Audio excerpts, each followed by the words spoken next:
Luigi Conti was not a man who shared, not his empire, not his time, and definitely not the woman whose soft laugh had just been stolen by another man's face on her phone screen.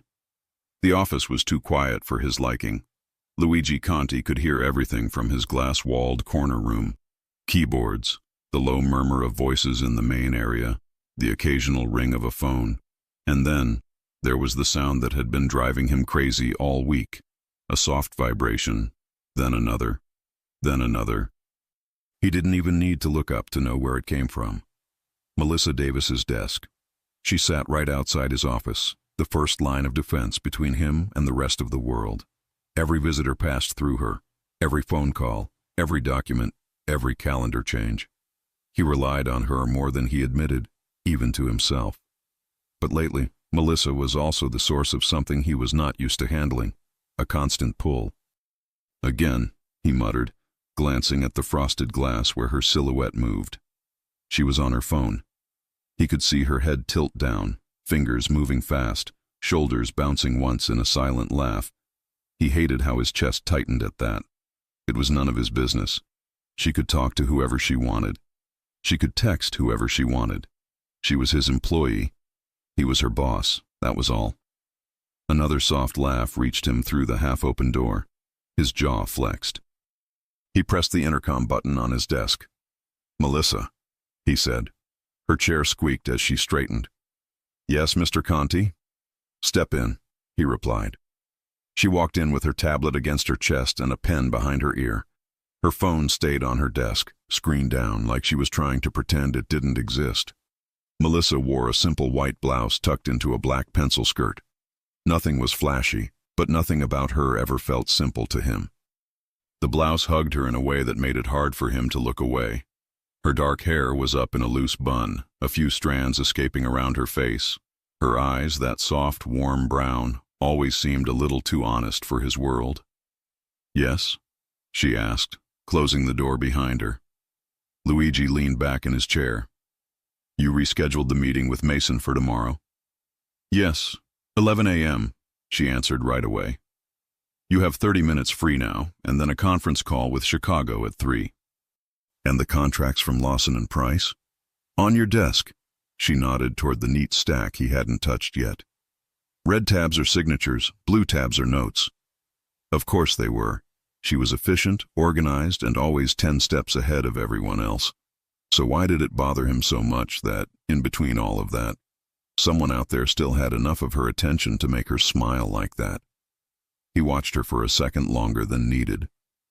Melissa shifted, tightening her grip on the tablet. "Is there anything else you need, sir?" The "sir" dug into him.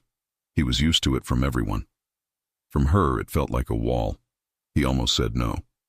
Almost let her walk out and go back to whatever conversation had lit her face up like that. Instead, he heard himself say, "You've been on your phone a lot this week." Her eyebrows lifted. "Excuse me?"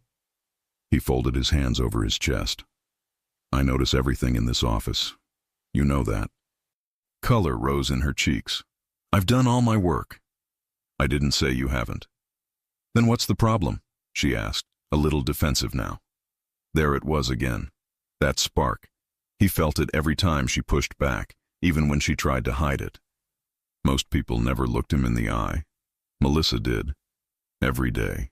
He should not like that as much as he did. "This is a business," he said evenly. "Not a social club." Her jaw clenched for a moment. He saw the way she swallowed whatever she wanted to say and switched to something more polite. "Understood," she replied. "I'll be more careful." She turned to leave. "Melissa." She paused with her hand on the doorknob. "If there's something urgent," he said, the words coming out slower, heavier. "You can let me know." She inhaled, kept her back to him for a second, then turned halfway, enough that he could see her profile. "It's personal," she said softly, "but it's handled. It won't interfere with work." "Personal." That one word slid under his skin like a knife. He nodded once. "Good." She left the office, closing the door behind her. He stared at the glass again. Her silhouette sat, the shape of her head tilted down.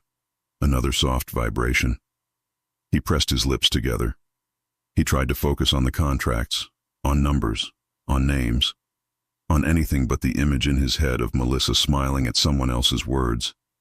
It worked for about 7 minutes. Then fate gave him something he should have ignored. A coffee run. "I'm going down to the lobby to grab coffee," she said, poking her head into his office. "Do you want your usual?" He looked up. "Black, no sugar." She smiled. "I know." Of course she did.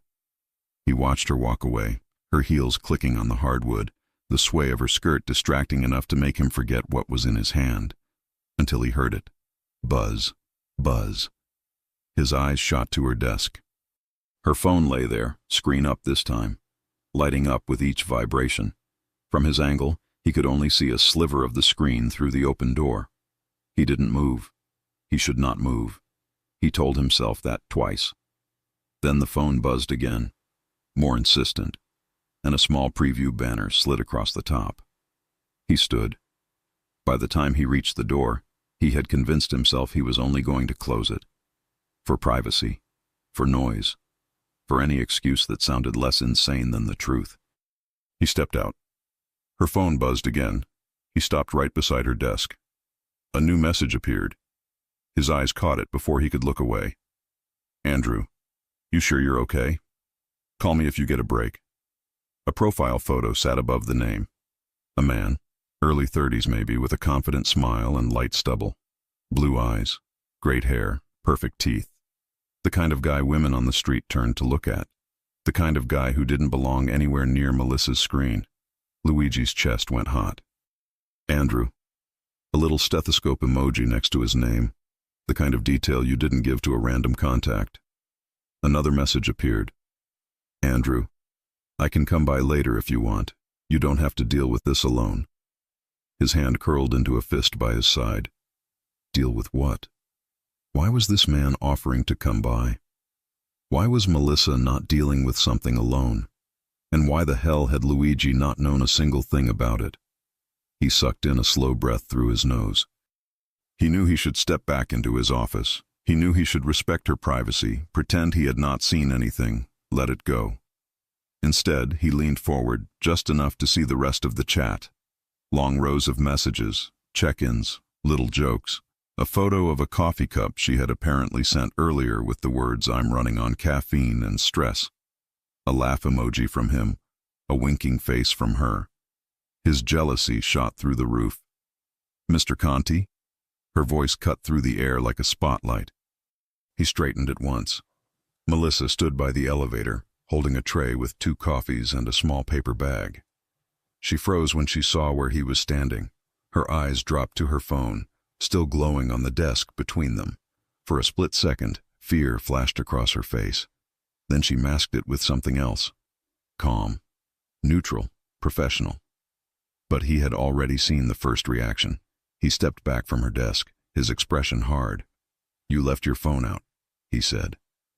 "I was just gone for a minute," she answered, walking over quickly and setting the tray down. Her fingers flew to lock the screen and flip the phone over. "The building is secure." "That's not the point." She met his eyes. "Then what is?" He didn't answer right away.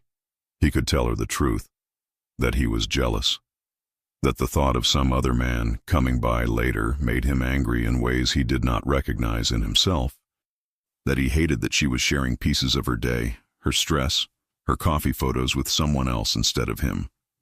He didn't say any of that. Instead, he walked back into his office, leaving the door open halfway, and sat at his desk with more force than needed. "From now on," he said, loud enough for her to hear, "no personal phones on the main desk during office hours." There was a pause. "Including mine?" she asked carefully. He almost smiled at that. She always noticed the small double standards. "Yes, including yours," he replied. He heard her exhale. "Understood," she said. The rest of the afternoon dragged. He called her in for every small thing. A report, a correction, a schedule change. He watched the way she kept glancing at her bag where he knew her phone now was. Her fingers would hover near it, then pull back. Her lips pressed together like she wanted to check but refused to break the new rule he had just invented. At one point he caught himself staring at the door, hoping she would walk in on her own. Just to talk. About what? He had no idea. He was losing his mind. Around 6, most of the staff started leaving. Elevators chimed. Chairs rolled back. The office lights dimmed row by row as people clocked out. Melissa was still at her desk. She always stayed until he left. He knew that. He also knew she looked tired. There were light shadows under her eyes he hadn't seen a few weeks ago. Her shoulders were a little more tense. Her smile, when someone joked with her, didn't reach her eyes the way it used to. It bothered him. He finished typing an email, hit send, and stood. "Melissa," he called. She popped up in her chair. "Yes?" "Come in." She grabbed her notebook and walked in, closing the door behind her. "You can go home," he said. "We're done for the day." She blinked, surprised. "Are you sure? You still have—" "I said we're done." She studied him for a moment. "Okay." He watched her, the way she clutched the notebook to her chest like a small shield, the way her eyes seemed to be searching his face for something. "Is everything okay?" she asked quietly. He frowned. Why wouldn't it be? "You've been—" She hesitated. "Different. Today. This week." He didn't answer. "Did I do something wrong?" she added, and there was something in her voice that punched straight through his chest. "No," he said, harsher than he meant to. "You haven't." She flinched a little at his tone. He exhaled, trying again. "You're good at what you do," he said. "The best assistant I've had." A small, shy smile touched her lips. "Thank you." He cleared his throat. "Just remember, this is a high-level office. People watch. They talk. I don't want anyone thinking you're distracted." "I'm not," she said, more firmly this time. "I promise you. Whatever is going on in my personal life, it stays outside those doors." Outside those doors. He hated that line. That border he hadn't crossed but was standing right next to. "Good," he replied. She nodded and turned to leave. "Melissa." She looked back. "If something serious is happening," he said, choosing each word slowly, "I need to know, not as your boss, as the person responsible for you while you're under this roof." Her eyes softened. "For me or for the company?" she asked. He held her gaze. "Both." There was a long pause. "I'm handling it," she said gently. "And I don't want to be a burden." "Not to you." He hated that word even more than personal. "You are not a burden," he snapped. Her lips parted in surprise. Silence stretched. He looked away first. "You can go." She left without another word, closing the door behind her. This time, he watched her all the way to the elevator. She grabbed her bag, her coat, and disappeared behind the metal doors with a soft chime. For a full minute, he just stood there in his office, the city lights flickering beyond the glass, his own reflection staring back at him. Hard jaw, tense shoulders, eyes darker than usual. He went back to his desk and sat down. He should go home. He had a penthouse waiting, a view of the city, a glass of expensive whiskey with his name on it. Instead, he pulled open the bottom drawer of his desk and took out a slim black device he rarely used himself but had ordered for his security team. A small phone, linked to the building's internal system. He scrolled through the logs from the front desk cameras, the hallway, the lobby, the elevator. He watched Melissa walk out of the building, her coat pulled tight around her, her bag on her shoulder. On the footage, he saw her step out onto the sidewalk, take a few steps away from the main doors, and then stop. She reached into her bag and pulled out her phone. The screen glowed against her face. She smiled. His stomach twisted. She typed something, thumbs moving fast. A moment later, she lifted the phone to her ear, listening, nodding to words he could not hear. On screen, he saw her say something softly, then laugh, her head tilting back a little. Jealousy hit him like a punch. He turned off the screen. For a few seconds, he just sat there, breathing in and out, his hand clenched around the small device. Then he opened his laptop, pulled it closer, and clicked into a blank search bar. He typed slowly, hearing each letter echo in his mind. Andrew. He hesitated, then added the last name he had caught on the preview banner without meaning to. Andrew Cole. He hit enter. The results loaded in seconds. Luigi leaned forward, eyes narrowing as a row of images and links filled the screen. A familiar face appeared at the top of the page. The same confident smile, the same blue eyes, a title under his name. His heart slammed once, hard. A doctor, a specialist. Connected to something Melissa had never told him about. He stared at the screen, feeling a strange mix of anger, worry, and something that felt a lot like fear. Who was this man to Melissa? What was she not dealing with alone? And why did Luigi, a mafia boss used to knowing everything, suddenly feel like he was the last person in her life to find out? He closed the laptop slowly, his mind already racing ahead. Tomorrow, he decided, he was going to get answers. Whether Melissa liked it or not. Luigi Conti arrived earlier than usual the next morning. He didn't sleep much. Every time he closed his eyes, he saw that man's face again. Andrew Cole. Perfect smile. Doctor. Helpful. Present. Everything Luigi wasn't supposed to care about. He was in his office by 6:40 a.m., suit jacket off, sleeves rolled up, staring at the city waking up below. The building lights flicked on one by one, like quiet reminders that life moved on whether he wanted it to or not. But the only thing he cared about this morning was the sound of soft footsteps he knew by heart. At 7:01 a.m., right on time, Melissa walked in.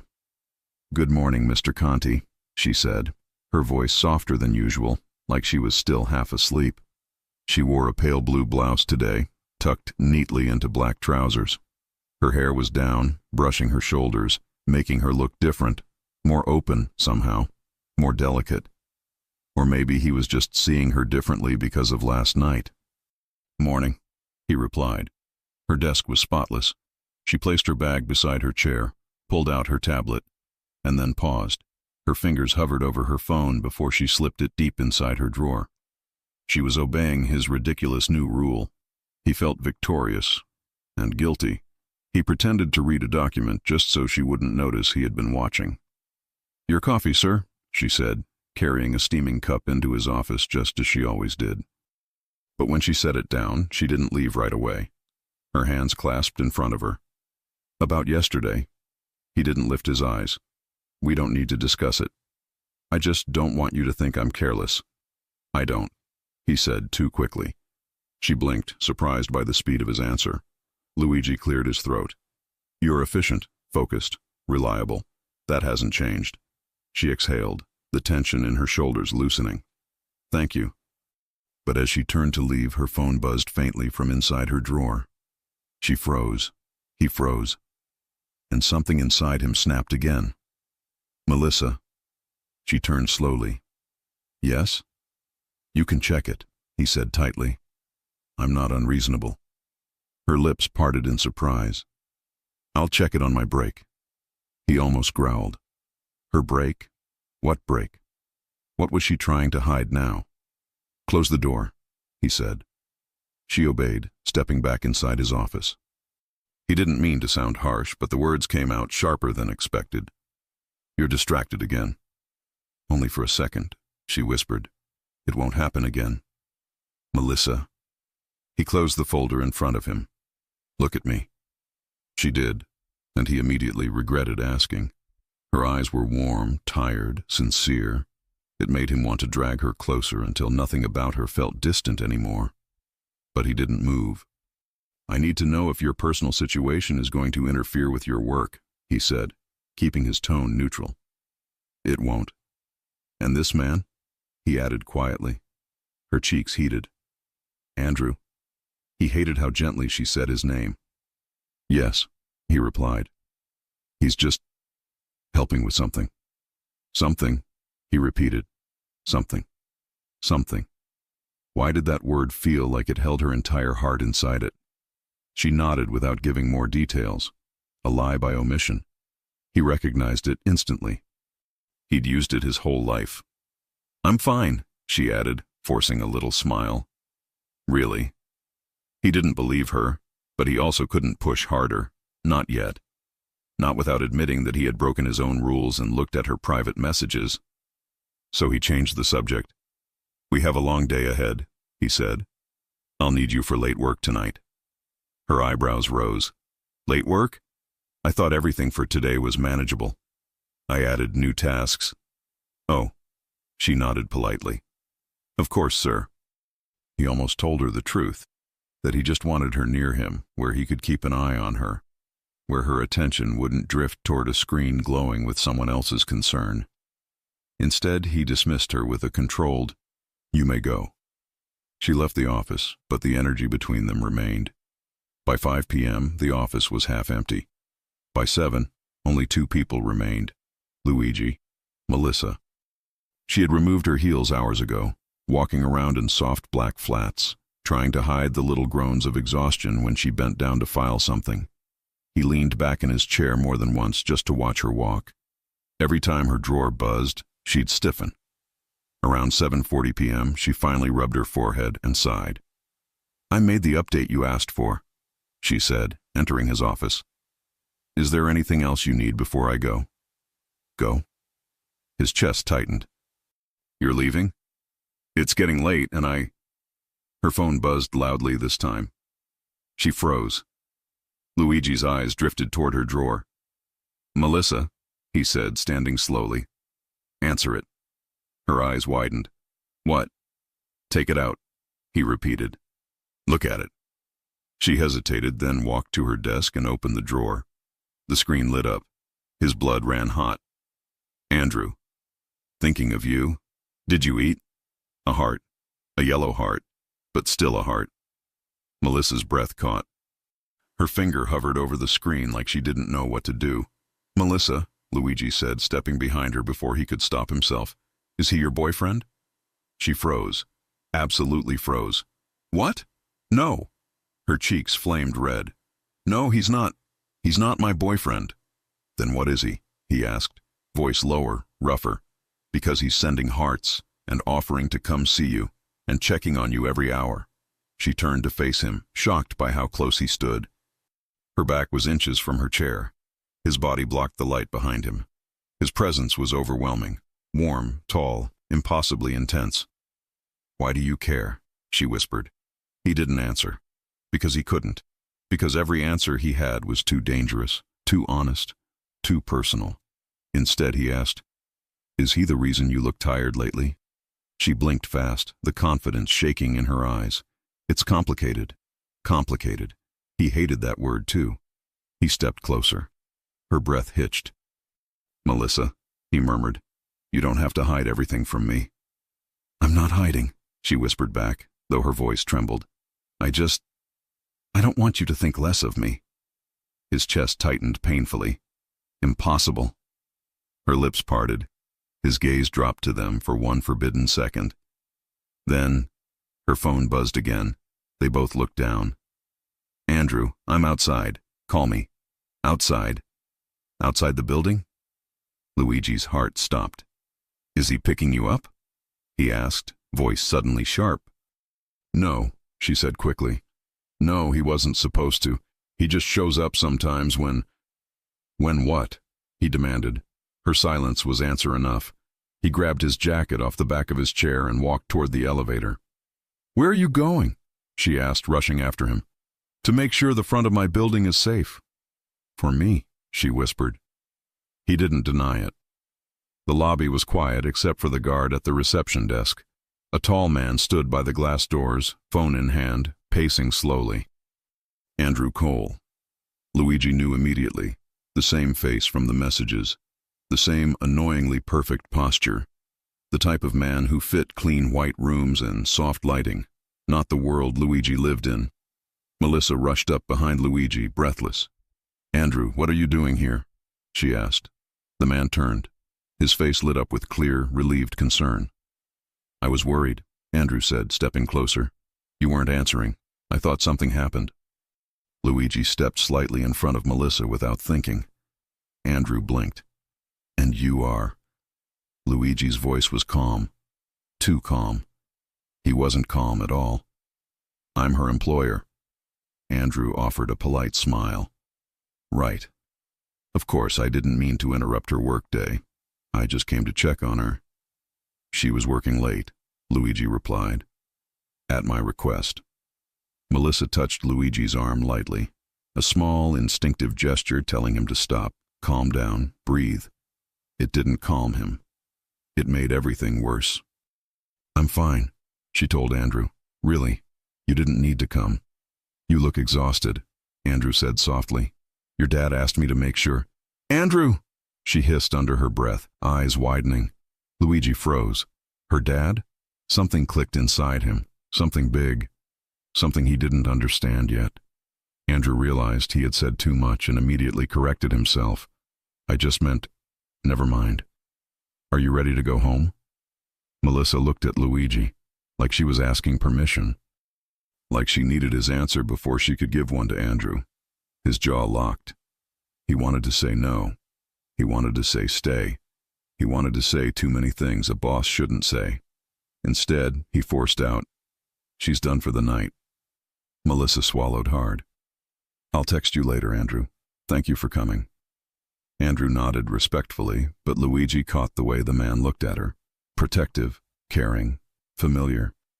It made something primal flare hot in his chest. Andrew left through the glass doors, disappearing into the night. Silence wrapped around them. Melissa turned to Luigi. You didn't have to come downstairs, she said softly. I did, he replied simply. Why? His answer came out raw. Because I needed to know who he is to you. Her breath trembled. I told you, he's not my boyfriend. That's not enough. She stared at him, eyes shining with confusion, longing, and a hint of fear. Why do you care so much? She whispered again. He stepped closer. His voice dropped. Because I do. She didn't move. She didn't breathe. Her heartbeat seemed to echo through the quiet lobby. Then she whispered, Luigi, what are we doing? He didn't know. He only knew this wasn't ending here. Not tonight. Not until he understood everything she was hiding. And not until she answered the question burning inside him. Who exactly was she keeping him away from? Andrew Cole? Or herself? The tension from the lobby didn't disappear overnight. It traveled with Luigi and Melissa into the next day, lingering in every glance, every half-finished sentence, every moment when their eyes met, and one of them looked away too fast. Nothing between them was normal anymore. Nothing was simple. And that was before the email about the party. By mid-morning, a notification popped up on Luigi's screen from his operations director. Reminder, client appreciation reception tonight. Conti Enterprises, partners, attendance strongly recommended. Luigi cursed under his breath. He hated those things. Handshakes, fake smiles, the endless small talk. But they were necessary. They kept deals smooth, partners happy, and suspicion low. He pressed the intercom. Melissa. Her voice came through immediately. Yes, Mr. Conti? Come in. She entered a few seconds later, tablet in hand, hair in a loose ponytail that made her look even younger, softer. Too soft for his world. You saw the email about tonight? He asked. Yes. She tapped quickly on her tablet. 7 p.m. Private lounge at the Astoria Hotel. Guest list already confirmed. You're speaking briefly after the welcome toast. He grunted. You're coming. She blinked. Me? You're my assistant. I usually just coordinate from the office, she said gently, or from home. I don't need to be at the venue. I want you there, he replied, tone leaving no room for argument.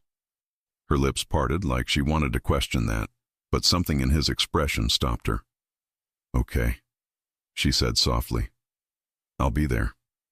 As she turned to leave, he added, dress accordingly. It's formal. She nodded once, but he didn't miss the faint flush on her cheeks as she closed the door. He sat back in his chair, annoyed at himself. He could have told one of the other assistants to go. He could have kept her away from free drinks, curious eyes, and men who might be too friendly for his liking. Instead, he had just ordered her into the exact situation that would light his jealousy on fire. Maybe he wanted to see what would happen. Maybe a part of him wanted to know if she was his weakness, or his. The Astoria Hotel glowed that night. The private lounge they had rented was all soft golden lights, dark wood, velvet chairs, and a wide view of the city shimmering beyond floor-to-ceiling windows. Background music hummed, low jazz, expensive and tasteful. Luigi arrived first in a perfectly tailored black suit. White shirt open at the collar. No tie. He didn't like anything around his throat. He liked to breathe. His security team scattered into their positions, blending in with the crowd as it trickled in. Clients, partners. A few wives, a few husbands, a few people trying too hard to look important. He shook hands, smiled his controlled half-smile, let people talk more than he did. But every minute that passed, he was aware of one thing. She wasn't there yet. He checked his watch. 7:13 p.m. Late. For someone else it would be nothing. For Melissa, who lived by schedules and reminders and color-coded calendars, 7 minutes off felt like an eternity. He was about to text her when the room went quiet for him all at once. She walked in. Melissa paused by the entrance, handing her coat to a staff member. For a moment she seemed unaware of just how many heads turned in her direction. Her hair was loose, cascading over her shoulders in soft waves. She wore a black dress, not too short, not too long, fitted at the waist and ending just above her knees. The neckline was modest, but the way the fabric shaped her body made his mouth dry. Simple silver earrings, a delicate bracelet, no complicated jewelry. She didn't need it. Luigi felt something inside him clench. She was beautiful every day, but tonight she looked like every woman in the room wished they were her, and every man wished he could be the one she was walking toward. Except she wasn't walking toward anyone. She stood there for a second, taking everything in, the slightest hint of nerves in the way she smoothed her hands down the sides of her dress. Then her eyes found him. He watched as her shoulders relaxed just enough. She headed his way, weaving through the crowd, offering polite smiles when people greeted her. "Mr. Conti," she said when she reached him, a little breathless. "I'm sorry I'm late. The cab took forever." "You look—" He stopped himself just in time before saying what he really thought. "Perfect. Dangerous. Mine. Appropriate," he finished, a little more gruffly than planned. Her lips twitched, amused. "Thank you, I think." His operations director walked up, saving him from his own thoughts. "Luigi, the Harpers just arrived, and Lawson's team is in the back. We're ready when you are." "Fine," Luigi nodded. Then to Melissa, "Stay close, I'll need you." "Of course," she replied. As the first rounds of drinks circulated, Melissa slipped into her role effortlessly. She moved beside him with quiet efficiency, whispering names in his ear when someone approached. "That's Mark Lawson. You met him 3 months ago. His wife's name is Anna. They just had a baby boy. That's Daniel Harper. You don't like him. You called him loud."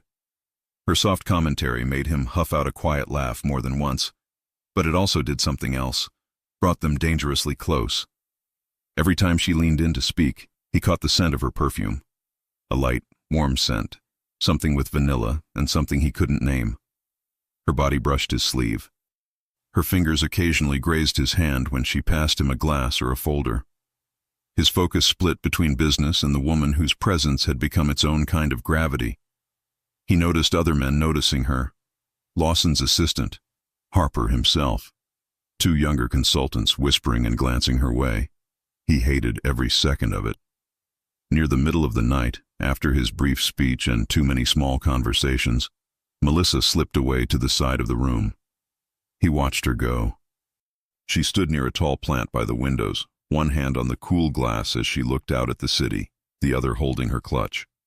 The music was still low, but from where she stood, the voices blurred into a background hum. Luigi let another man finish telling a long story he barely heard, nodded at the right moments, then excused himself. He crossed the room slowly, like he wasn't in a hurry. Inside, he was. He reached her just as she took a small step to the side, as if making room for someone else. Someone who wasn't there. "Tired?" he asked. She jumped slightly, then smiled. "I'm fine. Just needed a minute away from all the networking." "You handled it well." "Thank you," she said. "You did too. You almost smiled 3 times. He snorted quietly. Your sense of humor is getting bold. It's late. I get reckless after 9 p.m. He looked at her profile in the dim light. The city lights reflected in her eyes, making them softer, deeper. Are you enjoying yourself at all? He asked. She shrugged. The food is good. The view is amazing. You only glared at me twice, so not terrible. I didn't glare, he protested. You did, she said, amused. Every time someone stared at me for too long. He paused. They were staring. I'm in a dress and heels in a room full of suits, she said. People stare. They shouldn't. She turned to face him fully now. Are you jealous, Mr. Conti? He held her gaze. Maybe I am. The air between them thickened.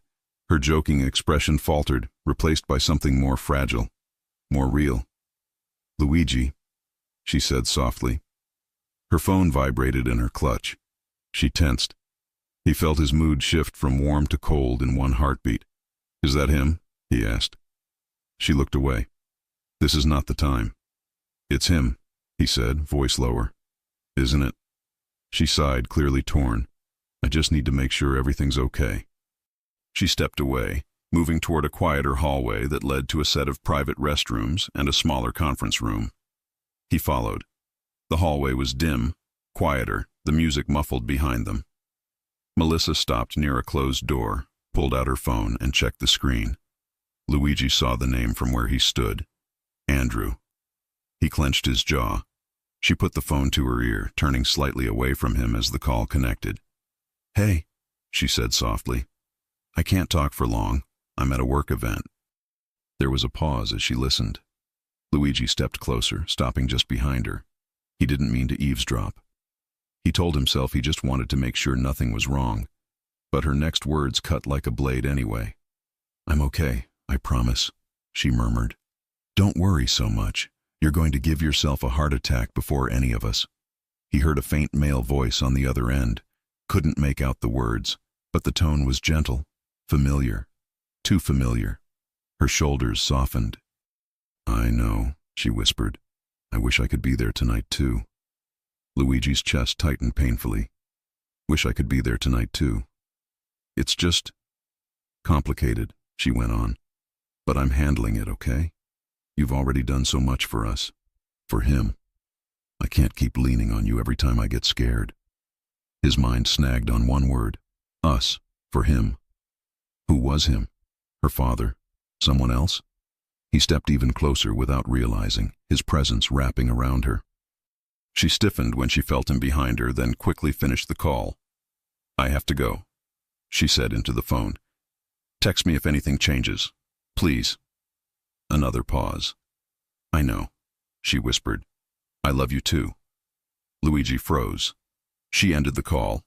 For a second, neither of them moved. Then she turned slowly, expecting space and finding the solid warmth of him instead. They were too close. Her back almost brushed the wall. His suit jacket nearly touched her dress. The hallway felt narrow, the air stolen from her lungs. Melissa, he said, voice quiet but intense. Who is he? She swallowed.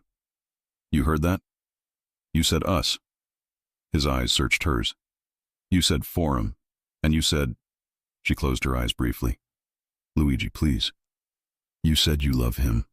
Her eyes snapped open. It's not what you think. Then tell me what it is, he said, stepping even closer.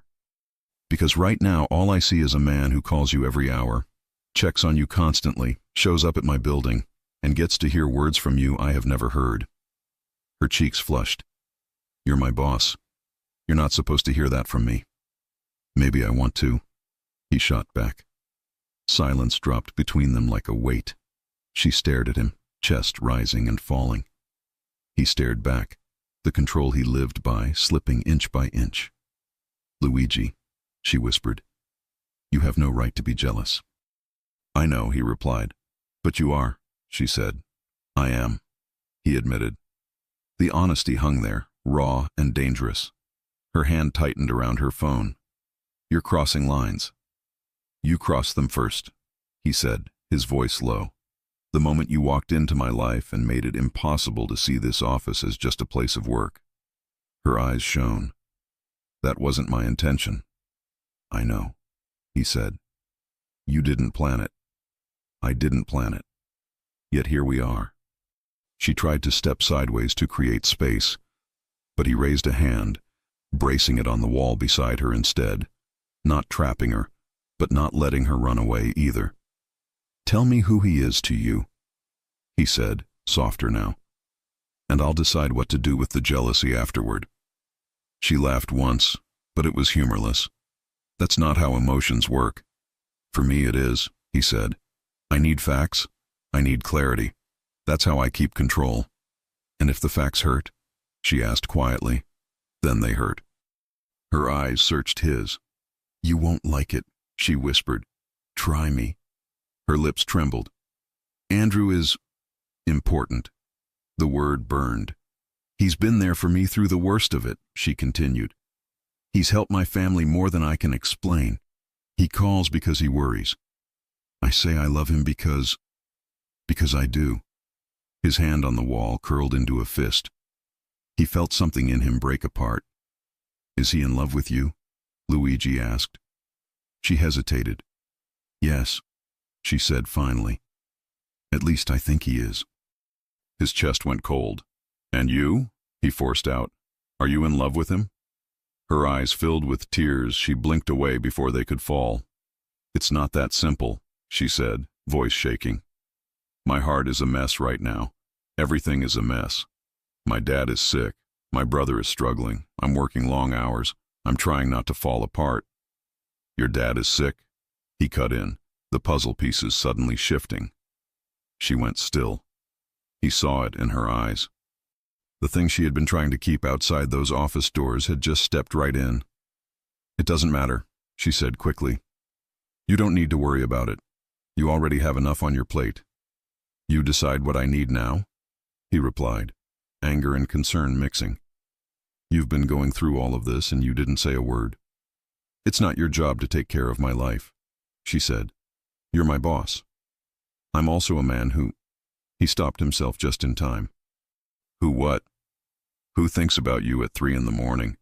Who hates that someone else has seen you break when I haven't? Who feels like he's losing a fight he didn't know he was in?" She stepped aside, trying to move past him. He shifted, blocking her. "Let me go back inside," she whispered. "Please." "No," he said. She bristled. "You're not my keeper." He leaned closer, and his voice dropped to a low, rough murmur. "Then stop acting like I don't care." Her breath hitched. For a moment, nothing else existed. No music, no clients, no hotel, no doctor watching his phone waiting for her message. Just them. Her back brushed the wall, her body heat mixing with his. She looked up at him, eyes wide, lips parted. "Luigi," she murmured, "what are you doing?" The truth slipped out before he could stop it. "Losing control around you," he said. His hand lifted, almost of its own will, fingers brushing a strand of hair from her face. He let his knuckles graze her cheek, slow, reverent, like he had been waiting months for that one small touch. She closed her eyes for a second, leaning into it. "Tell me to stop," he whispered. She didn't. Instead, when she opened her eyes, she looked straight into his and whispered, "If I tell you to stop, will you listen?" He exhaled, his forehead resting lightly against hers. "Yes," he said honestly, "but I'll hate it." Her lips curled in the tiniest, heartbreaking smile. "I don't want to be a problem in your life," she said. "You have enough enemies." "You are not a problem," he replied. "You're the only thing lately that feels like—" He caught himself again, biting back the word right. His gaze fell to her mouth. Her gaze dropped to his. Slowly, so slowly, he tilted his head. The distance between them shrank to nothing. Her fingers, still clutching her phone, brushed his chest like she needed something solid to hold on to as the world shifted beneath her feet. He could feel her breath against his lips. Warm, unsteady. It would be so easy. 1 inch, 1 second, one choice. Someone knocked on the door at the end of the hallway. "Mr. Conti?" a voice called. They're asking for you for the group photo." The moment shattered. Melissa pulled back fast, eyes wide, cheeks burning. She stepped sideways out of the cage of his arm like she had just escaped a storm she wasn't sure she wanted to leave. He straightened, jaw tight, eyes suddenly dark and guarded again. "I'm coming," he called out, his voice controlled as if nothing had happened. The staff member disappeared around the corner. Luigi turned back to Melissa. "We're not done," he said quietly. Her hand shook slightly around her phone. "I don't know how to handle any of this." "You won't have to," he replied. "I'll handle it." "That's not fair," she whispered. "This isn't just business, Luigi. It's my heart, my family, my life." "I know," he said, "which is exactly why I'm not leaving it in the hands of a man I know nothing about." He stepped back, putting a small, necessary distance between them. "Go back in," he told her. "Smile. Do your job. Pretend everything is normal." "And you?" she asked. He adjusted his cuffs, his expression smoothing into the cool mask the world knew. "I'm going to find out exactly who Andrew Cole is," he said, "and what he really wants from you." Her eyes widened. "Luigi." He turned toward the main room, his voice low but firm. "If I'm going to lose control," he said, more to himself than to her, "I'm not doing it blind." He walked away before she could stop him, each step a promise he wasn't sure how to keep. Behind him, in the quiet hallway with the city lights pouring in, Melissa leaned back against the wall, pressing a hand over her racing heart. She had no idea which terrified her more, the man who loved her voice on the phone, or the mafia boss who almost kissed her in the dark and was now determined to dig up every secret she had left. And somewhere between those two men, she knew one truth was becoming impossible to ignore. Sooner or later, she would have to choose. Luigi didn't sleep, not a minute. Not after the almost kiss in the hotel hallway. Not after watching Melissa force a smile during the group photo. Not after noticing the way she kept rubbing her wrist like her nerves were fraying from the inside out. He replayed every detail as he paced through his penthouse, the city lights flickering behind him. Her whisper, her trembling breath, her saying, "I love you," to another man. And then, "Andrew is important. He's helped my family. My dad is sick," pieces he should never have learned in a corridor outside a bathroom door. But the detail that kept him awake was the one she refused to clarify. "Are you in love with him?"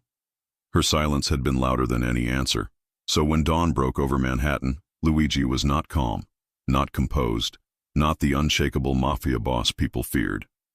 He was a man who felt like he stood too close to losing something he had never properly held. By 7 a.m., he had made a decision. If Melissa wouldn't tell him the truth, he would find it himself. Melissa arrived at 8:59 a.m., 1 minute before time. She was never late. She walked into the office with a strained smile, her hair pinned up, her dress modest, professional, almost like she was trying to rebuild a wall between them. "Good morning," she said softly. "Morning," he replied, his voice cooler than he intended. They worked in silence for the first part of the day. She kept her phone buried in her bag, refusing to check it. He pretended not to watch her every time she shifted in her seat. The tension was thick enough to cut. At 11:15 a.m., he stood abruptly. "Melissa, my office." She followed, notebook in hand. He closed the door behind her. "Sit." She did, crossing her legs, folding her hands together tightly. She knew something heavy was coming. Luigi remained standing, arms crossed, eyes locked on her. "Last night," he began, "you told me pieces of the truth, but not all of it." She stiffened. "Your father," he continued, "he's sick." Her eyes flickered downward. "Yes." "And this man, Andrew, he's involved." She looked away. "Involved how?" "That's what I'm asking you." She inhaled slowly. "He's my father's doctor." The words landed like a punch. Doctor. That explained the stethoscope emoji. That explained his worry, his constant messages, his presence. But not everything. Luigi took a step closer. "Why didn't you tell me any of this sooner?" "Because it's my family," she said, voice trembling. My responsibility. And I didn't want you to think I couldn't handle my job. You think so little of me? He asked. No, she breathed. I think too much of you. That sentence nearly broke him. She continued. You run an empire. You make decisions that affect hundreds of people. You don't need my personal problems on top of that. Melissa, he said, sitting slowly on the edge of his desk, leaning forward. I take care of my people. Her eyes lifted, soft and wounded. I'm not sure I'm allowed to be one of your people. You already are. Her breath caught.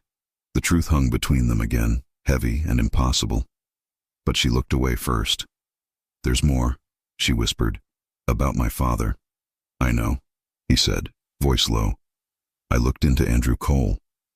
Her head snapped up, eyes wide. You what? He didn't flinch. I needed clarity. Luigi, that's a violation of what? He cut in. Your privacy? Yes. He stood again, hands clasped behind his back. You are hiding something that affects you, affects your life, affects your heart, and you expect me to sit quietly while you break down in silence. I'm not breaking down. You are, he said calmly. You're just pretending you're not. She stood too now, chest rising and falling. Her voice dropped low. You had no right, and you gave me no choice. They stared at each other, both stubborn, both hurting. Finally, she whispered, What did you find? His expression softened, not with pity, but with something deeper. Your father's medical records, he said. Appointment logs, treatment schedules, billing issues. She blinked fast, tears gathering. You saw all that? Yes, he admitted. And I saw that Andrew isn't just a doctor. He's someone who's been taking care of your family in ways most doctors wouldn't. A tear slipped down her cheek. He visits your father at home, Luigi continued. He adjusted his shifts to be available on nights your brother couldn't be there. He waived fees when insurance stalled. Melissa covered her mouth with her hand as if trying to hold in a sob. He's been a lifeline, Luigi said quietly. I saw that. She looked at him with a mixture of gratitude and pain. Then why did you assume he was more? Because I'm in love with you. He couldn't say it. Instead, he said, You told him you loved him. Luigi, she whispered, shaking her head. It's not romantic. He's like family now. I love him because he saved my father, because he gave me hope, not because I'm in love with him. He felt the air return to his lungs. And he's in love with you, Luigi said gently. She hesitated. Maybe. I don't know. He's never said it. Has he tried anything? No, she said instantly. He's professional and kind, and he cares about my family. That's all. Silence settled around them. Then she whispered, Do you believe me now? He did. More than he wanted to admit. Yes, he said. She exhaled shakily, wiping her cheeks. Then please, don't make this harder. My life is already messy. He moved closer, slow and cautious, like approaching a wounded creature he desperately wanted to protect. You don't have to carry this alone anymore, he murmured. I do, she argued. This is my burden, not yours. He cupped her chin gently, his thumb brushing away a tear. It became mine, he said, voice deep and warm. The moment I stopped seeing you as just my assistant. Her breath hitched. She leaned into his touch, barely, but enough for him to feel it. Then, another tear. Her body sagged a little. He guided her to the couch in his office without thinking, sitting beside her as she finally let the truth spill out. My dad's condition worsened 2 months ago, she confessed. Andrew said he'll need a surgery soon, expensive, complicated. My insurance only covers part of it. I've been saving every cent I can, working late, doing freelance work at night. I'm exhausted, Luigi. I'm terrified, and I didn't want you to see me fall apart. Her voice cracked on the last words. Luigi felt something twist painfully inside him. She wasn't fragile. She wasn't weak.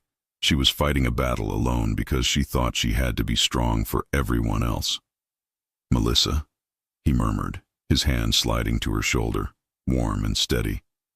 "Why didn't you tell me sooner?" Her voice was barely a whisper. "I didn't want to disappoint you." He closed his eyes for a second, fighting the urge to pull her into his arms and never let go. "You could never disappoint me." Her fingers curled into his sleeve.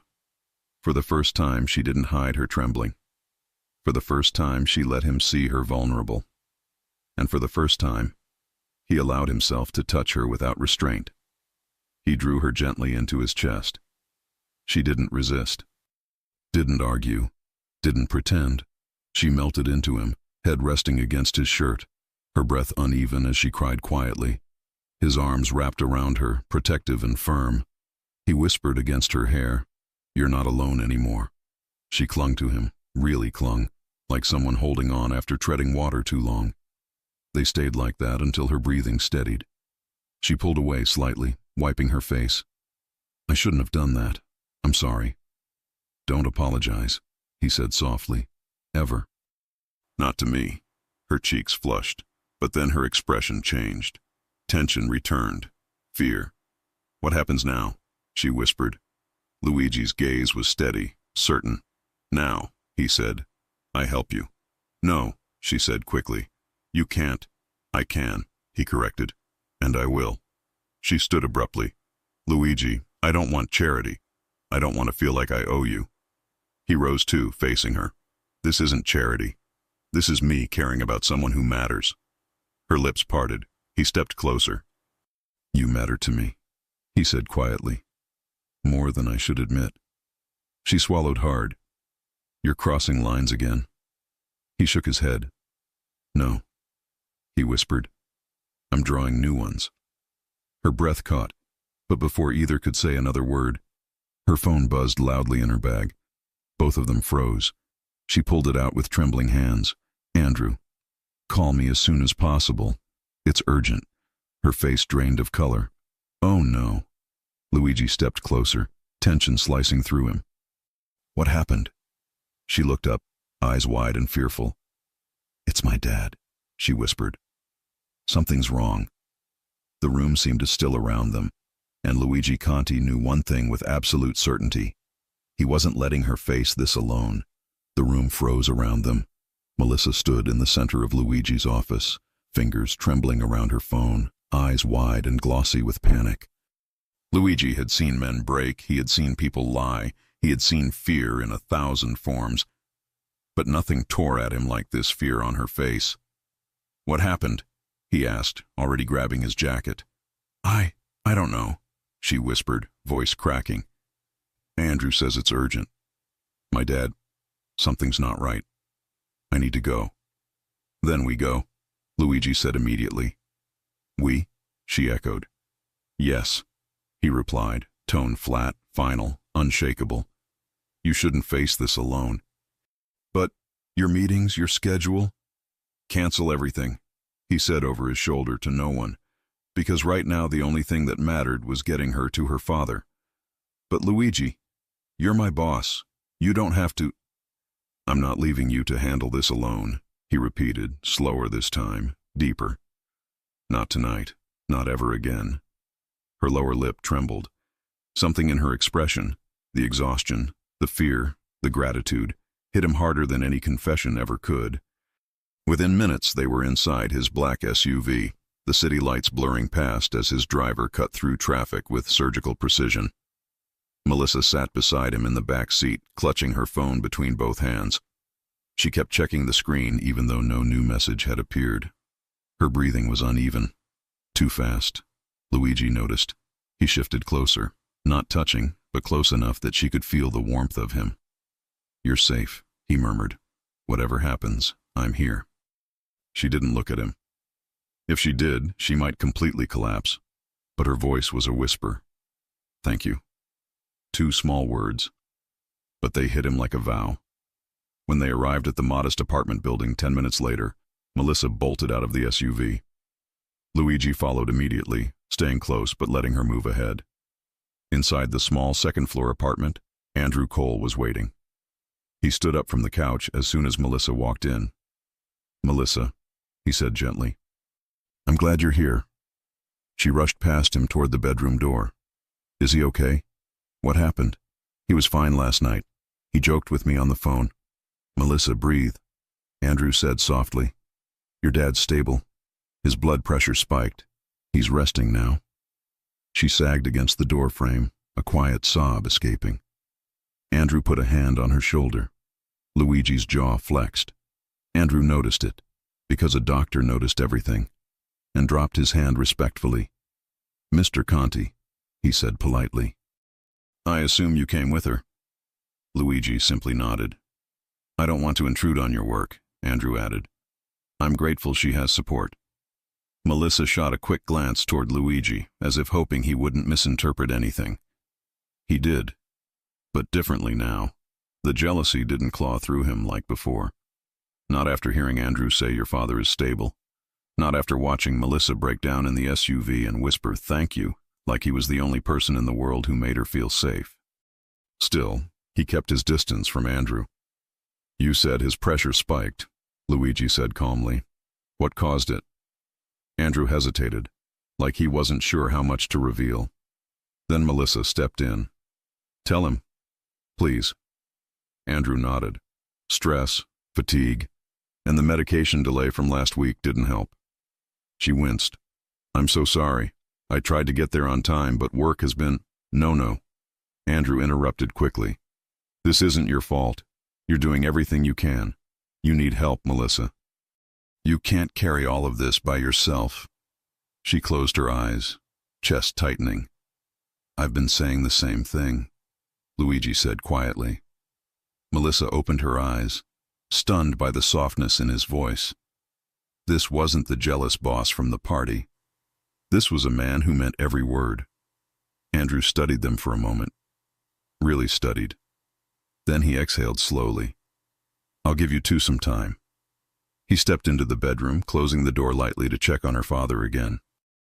When they were alone, Melissa sank onto the small couch, burying her face in her hands. Luigi sat beside her, not close enough to overwhelm her, but close enough that if she tilted an inch, she'd fall into him. "I feel like I'm failing him," she whispered. "I'm trying so hard, Luigi. I can't lose him." "You won't," he said softly. "You don't know that," she whispered, tears falling. "Everything is falling apart. My dad needs surgery. My brother can barely keep his job. I'm working nonstop, and I've been so afraid of telling you because I thought you'd see me as a burden or weak. And I can't—" Her voice cracked. "I can't lose my job, too. Melissa." He reached out and took her hand. She let him. Her fingers were cold and trembling. "You're not losing anything," he said. "Not your job, not my respect, and not me." Her breath caught. "I shouldn't depend on you," she whispered. "But you do," he said softly. "And I'm glad you finally let yourself." She closed her eyes, letting his words sink into the places she'd kept locked for too long. Andrew returned a few minutes later. "He's asleep," he said.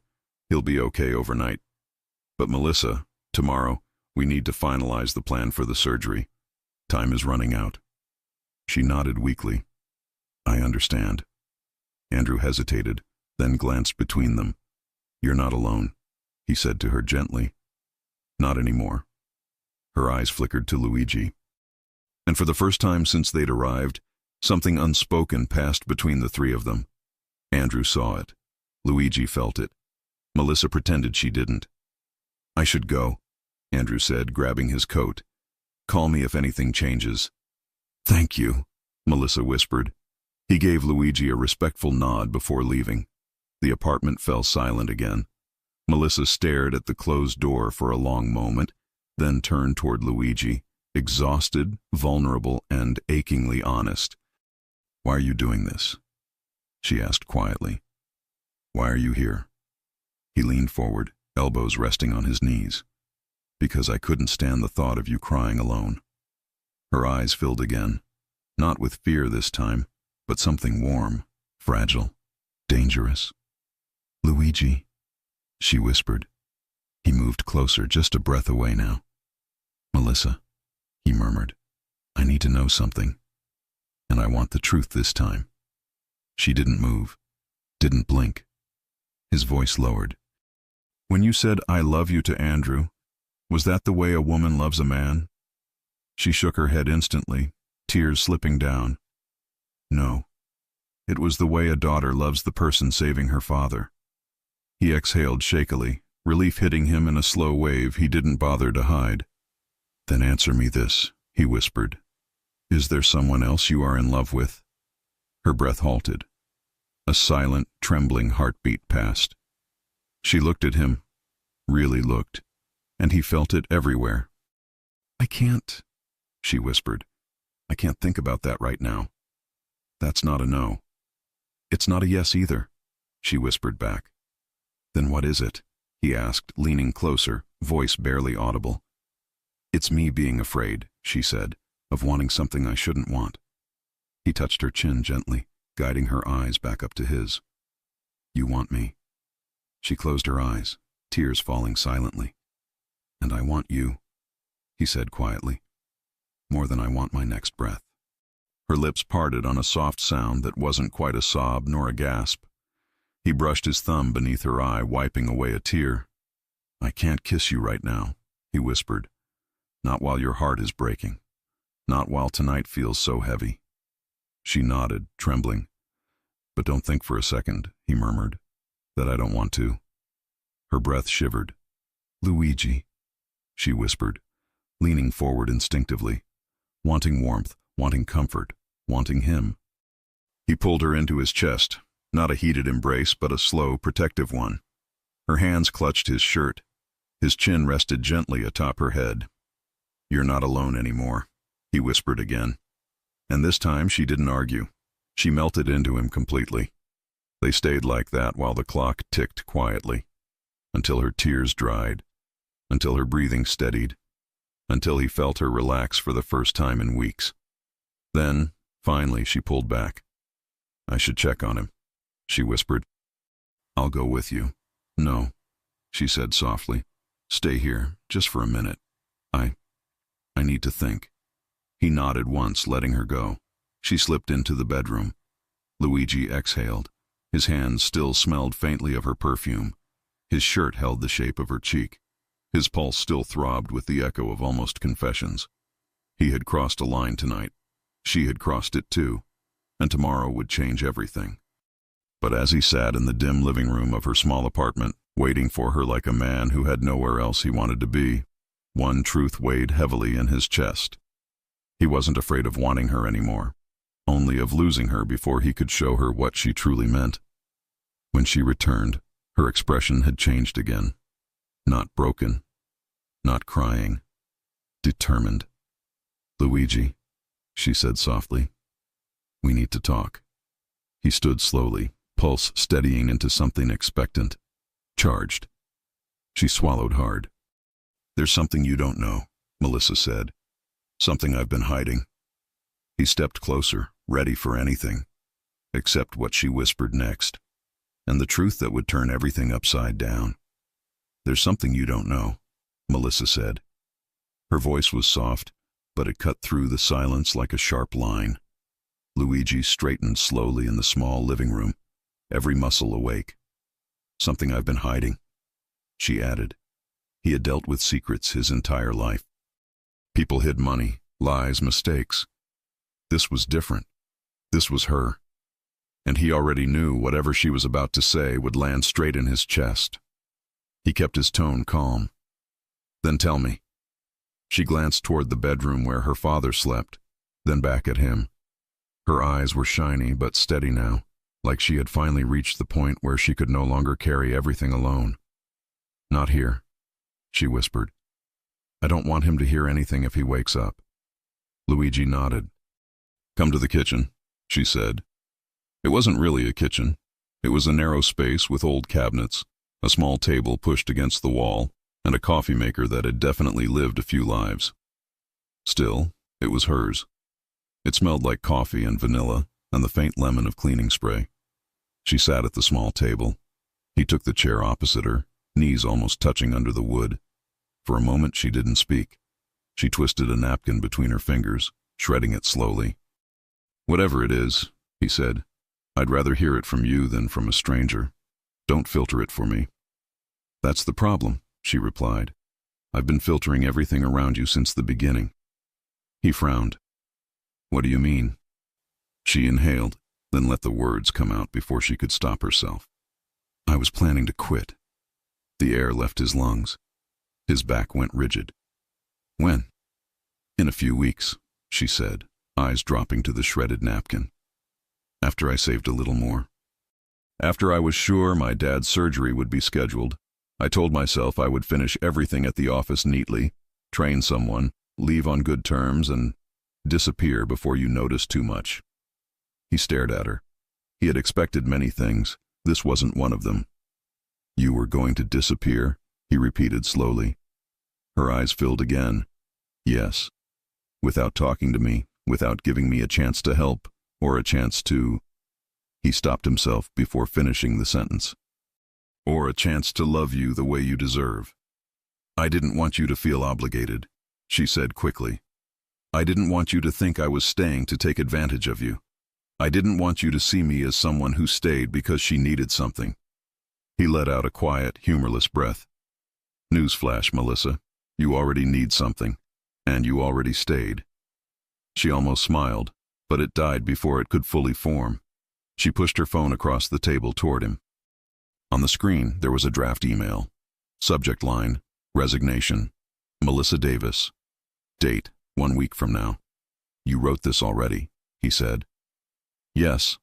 His eyes scanned the text, short, respectful, cold. "Thank you for the opportunity. I'm grateful for my time at Conti Enterprises. I need to attend to personal matters and will not be able to continue." "You were really going to send this?" he asked. "Yes," she whispered. If you hadn't found out what was going on, I would have." He looked up, his gaze burning. "Why?" he asked. "Tell me the real reason, not the polite one." She swallowed hard. "Because I was falling in love with my boss while my life was falling apart," she confessed, voice barely above a breath. "And that felt like the worst timing in the world." The words hung there. He blinked once, twice. He had been waiting for some version of that truth. Hearing it out loud hit him differently than he'd imagined. "You were going to walk away from your job," he said slowly, "and from me, because of your feelings?" "Yes." Her fingers shook now. "Because I didn't want you to feel trapped. I didn't want you to feel responsible for me. I didn't want this to turn into some messy story where people say, 'Of course she stayed. Look at who her boss is.'" He closed his eyes for a brief second. "You think that little of me?" he asked quietly. "No," she replied immediately. "That's the problem. I think too much of you. That's exactly why I couldn't let my feelings ruin your life." His jaw clenched. He leaned forward, forearms on the table, their hands only inches apart. "You weren't ruining my life," he said low. "You were becoming the only part of it that felt worth anything." Her breath hitched. She stared at him, stunned, like no part of her had been ready to hear that. "I'm not saying this because I feel sorry for you," he continued. "I'm not saying it because your father is sick, or because tonight was intense, or because I'm tired and emotional." He held her gaze, steady and firm. "I'm saying this because every time you smile at someone else, I feel it. Because every time you talk to him—" He nodded at her phone. "I have to fight the instinct to pull you away. Because every time you walk away from my office, I want to call you back for no reason." Her lips parted. "And because the idea of you quitting," he finished, voice tightening, "physically hurts." A tear slipped down her cheek. "I told myself if I left, it would be easier for you," she whispered, "that you'd just hire someone else and move on." "I don't want someone else," he said. Her heart thudded hard. "You don't get it," she whispered. You're strong, in control, always composed. I'm just a woman trying to keep her father alive and pay her bills and not fall apart in front of the man she cut herself off, pressing her lips together. The man she what?" he asked gently. She shook her head. "Don't make me say it again." I want to hear it again. Her cheeks flushed. I can't, she whispered, because if I say it again, I won't want to let go, and I might have to one day. He shook his head. I'm not planning on letting you go, he said. Not as my assistant, and definitely not as the woman who makes me lose control at every hallway, every elevator, every time you say my name. His hand moved, slow and deliberate, until his fingers rested over hers on the table. She didn't pull back. Her voice was hoarse. What about the surgery? The money? My dad's future? This isn't just about feelings, Luigi. I know, he said. He squeezed her hand. That's why I'm going to handle that part. Her eyes widened. No, she said instantly. Absolutely not. I told you. I don't want your charity. I don't want to be another person on your list of people you have to fix. This isn't charity, he said. Then what is it? She demanded, voice rising. Tell me exactly what you think this is. His answer came fast. It's love. Silence. Real silence now. Even the distant sounds from the street outside seemed to fade. She stared at him, stunned. You don't have to say it back, he said, reading the shock on her face. You don't have to decide anything tonight. You don't have to agree to anything. He squeezed her fingers again. But I'm not going to pretend anymore that this is just about an employee who needs a loan, he continued. It's not. I care about your father because he's your father. I care about that surgery because it's your life. I care about that doctor because he has something I want. Your trust. Her chin trembled. You already have my trust, she whispered. That's why this is so scary. His thumb traced a slow line over her knuckles. Then let me prove that you're right to trust me, he murmured. Let me be there for you in every way you'll allow. As your boss, as your support system, as the man who loves you. You can draw the lines. I'll respect them. But don't shut me out and walk away thinking it will make my life easier. She swallowed. You say that like I'm important. You are. He said it like it was the most obvious thing in the world. Tears spilled now, freely, no longer hidden. Luigi, she whispered, if you help with the surgery, how could I ever repay you? The corner of his mouth lifted slightly. You can't, he said softly, and I don't want you to. She almost laughed through her tears. That's not fair. Fine, he replied. We'll call it a loan. She frowned. With what interest? His smile deepened, warm and just a little teasing. Interest paid in time, he said. In you not running away from me. In you letting me take you out for dinner somewhere that isn't a hotel lounge filled with clients. She let out a shaky breath that turned into a quiet laugh. You're negotiating terms now? She asked. I'm very good with contracts, he said, eyes soft.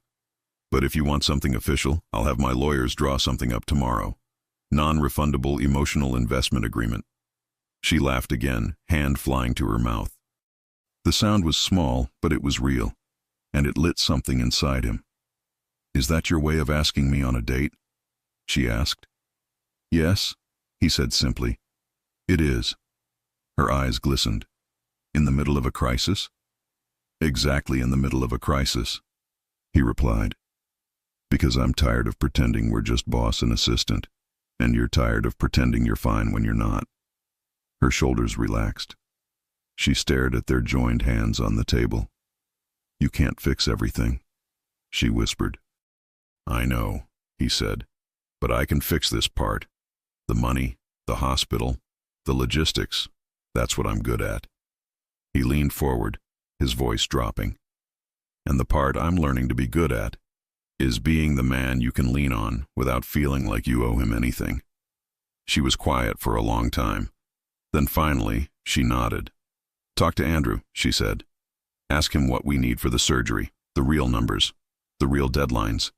No sugarcoating. I will, Luigi replied. And you'll let me pay back whatever you put in?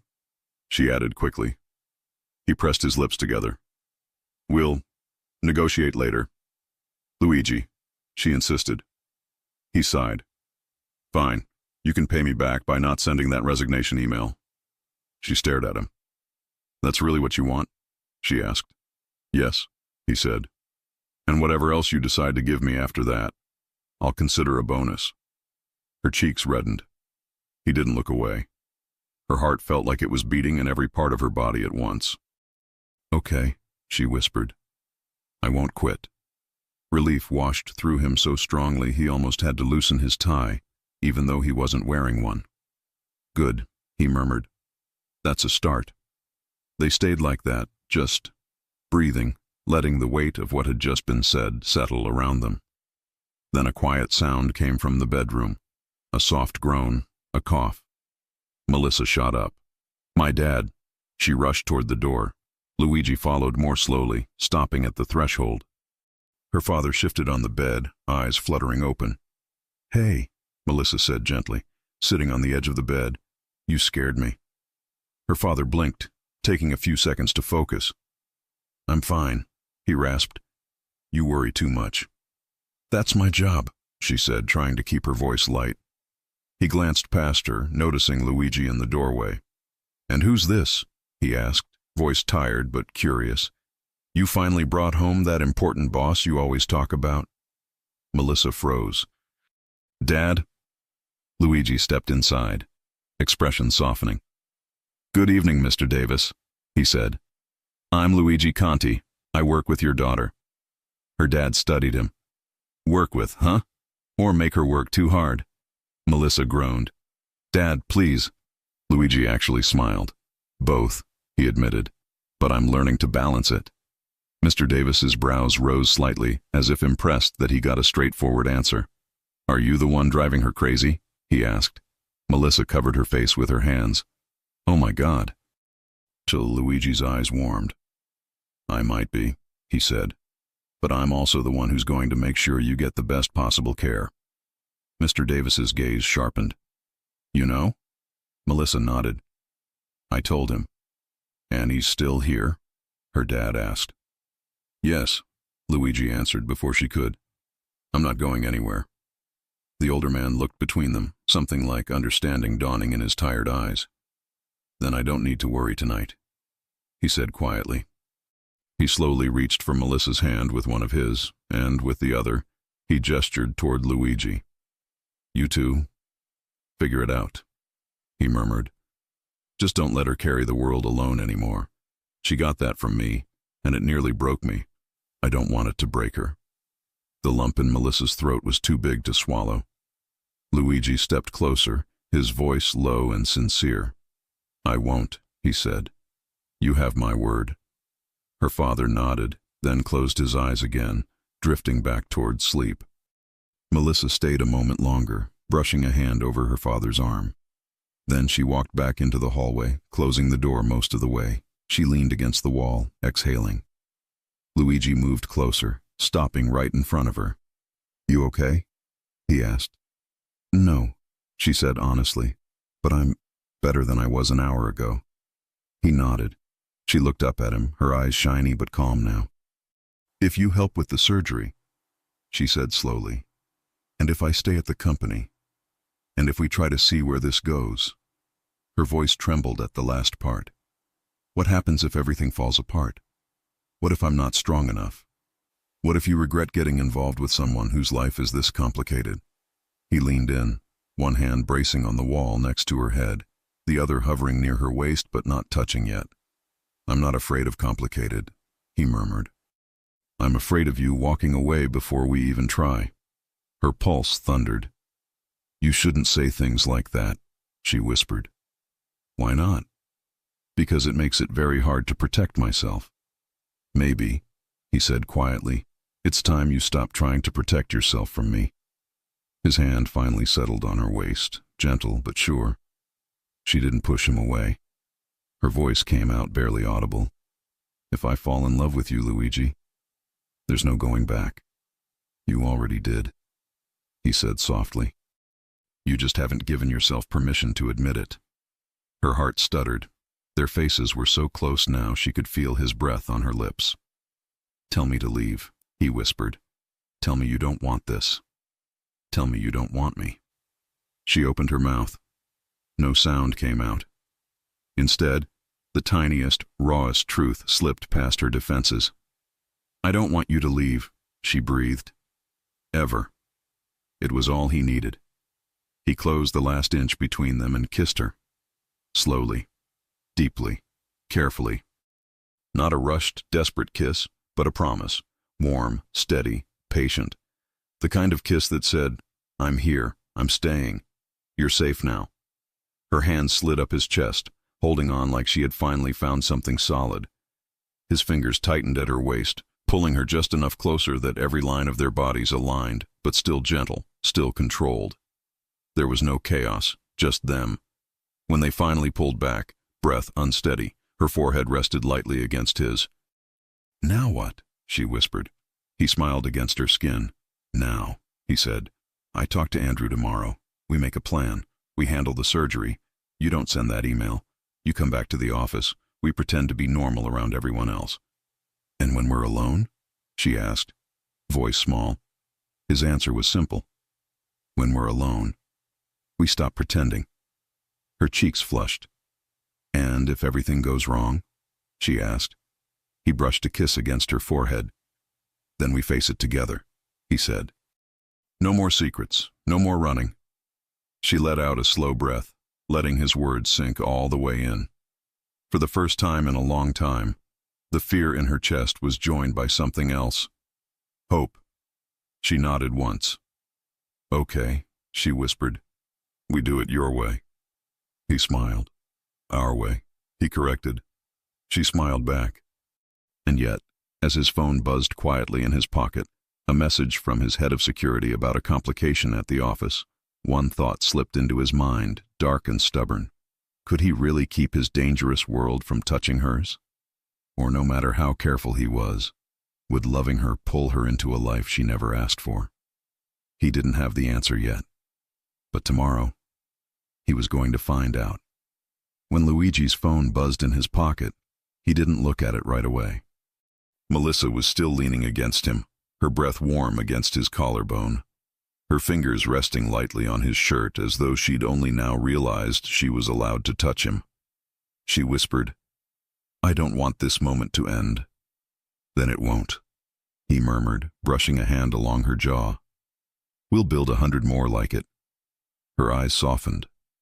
There was something in her expression, trust, finally trust, that made his chest ache in the best way.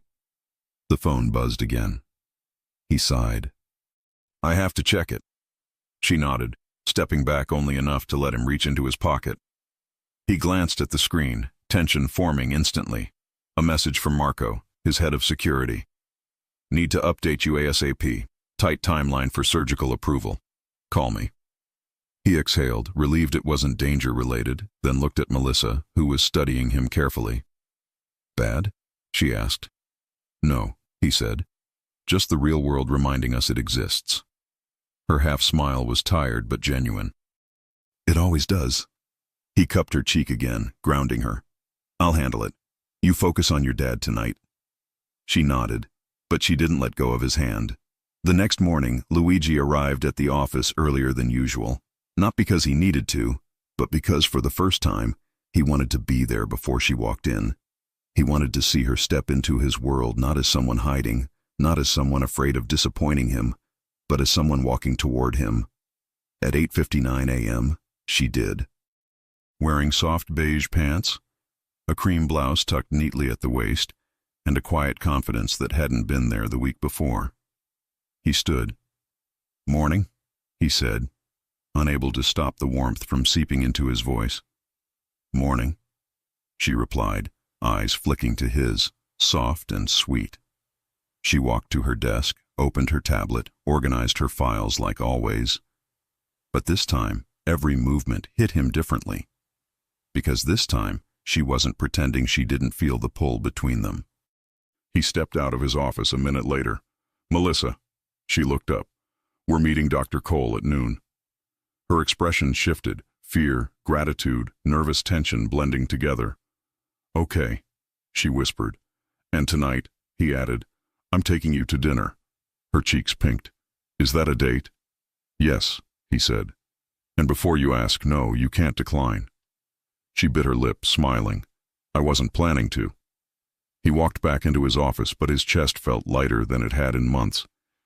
At noon, they met Andrew in a private consultation room at the clinic.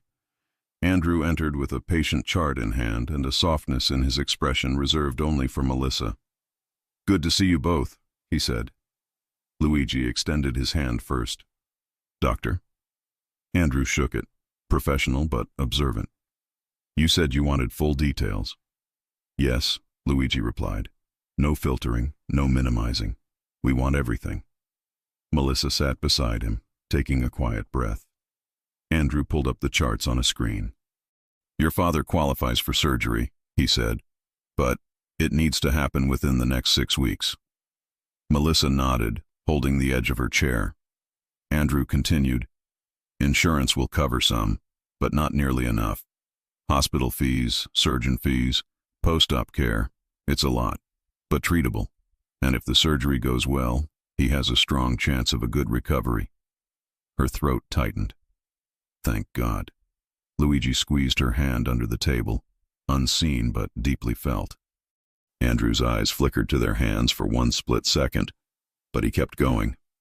"The cost is the biggest issue," he said carefully, "but manageable with outside support." Melissa began. "Andrew, I can't ask." "You're not asking me," he said gently, "and you're not asking him." Her gaze lowered. She didn't want to ask anyone. Luigi spoke before the weight could crush her. "I'm covering it." Andrew blinked. "Mr. Conti, this isn't a negotiation," Luigi said calmly. "Schedule the surgery. Tell me the deadlines for payments. I'll handle the rest." Andrew nodded slowly. "I thought you might say that." Melissa's eyes filled instantly. "Luigi," she whispered. "I don't know how to." "You don't have to," he said softly. "You don't owe me anything except honesty." She wiped a tear, inhaled shakily, and looked between them. Andrew cleared his throat. "I'm glad she has people looking out for her." There was no jealousy in his tone now, only a quiet understanding. Maybe he realized he had been holding on to a version of Melissa that wasn't his to hold anymore.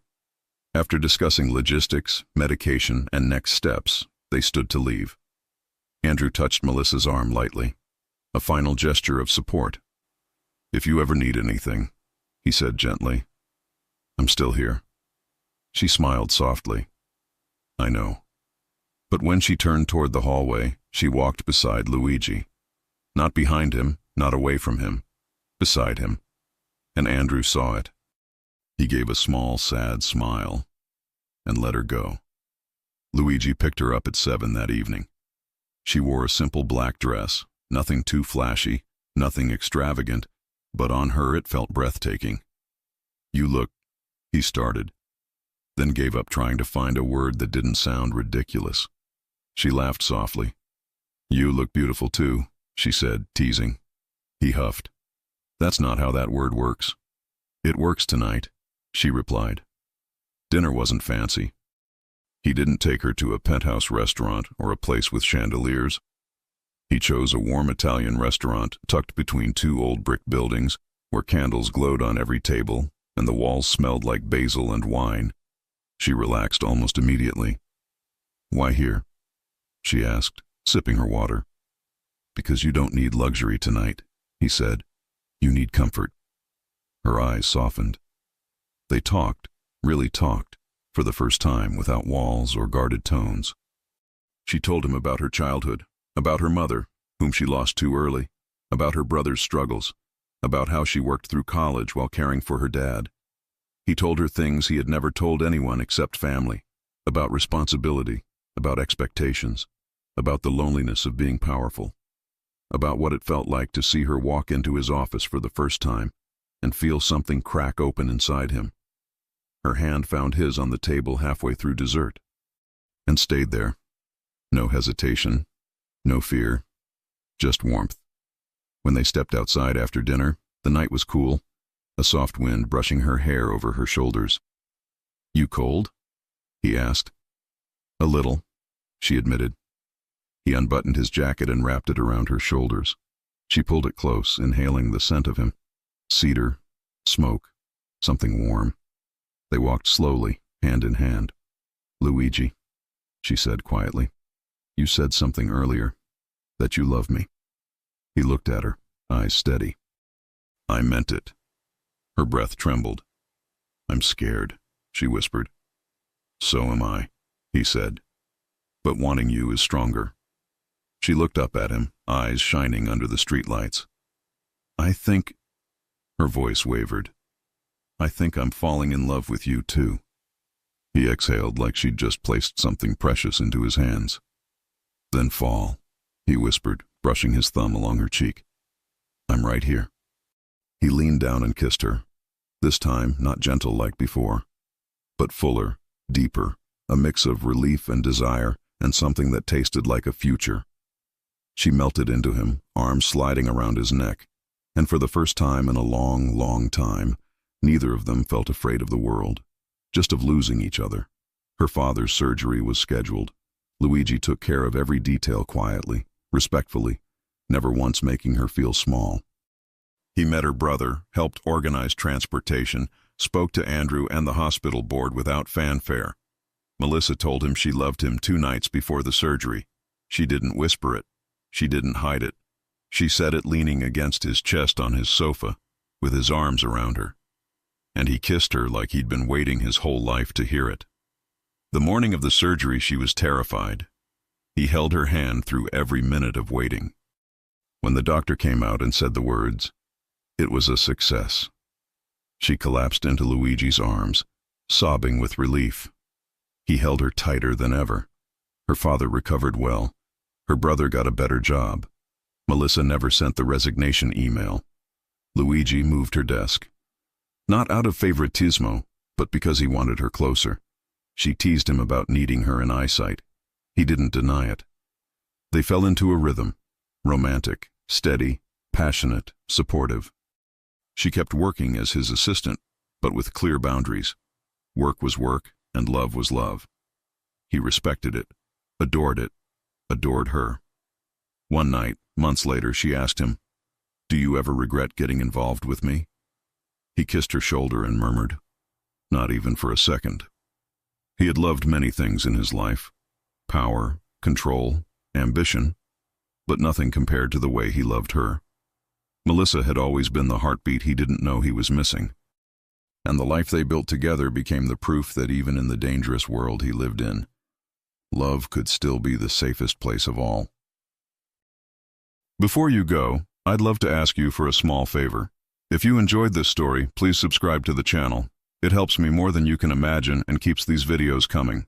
The link is right below the video, and if you're watching on TV, just point your phone's camera at the QR code on your screen. With this simple gesture, you support a creator like me in the most powerful way.